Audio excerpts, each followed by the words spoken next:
কে gate বাড়াছে দেখ তো। কি হলো? কি করবে টাকা? মুখে কথা বলো, কথা বলতে পারো না? কই দেখি কে দে 5 টাকা দিয়ে। কথা বলতে পারে না, ঠান্ডাতে ঘুরে বেড়াচ্ছে বেচারা।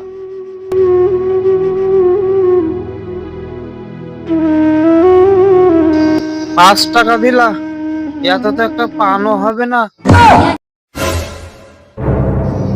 এই তুমি কথা বলতে পারো না বললা যে? ধর তোরে হুদির ভাইকে।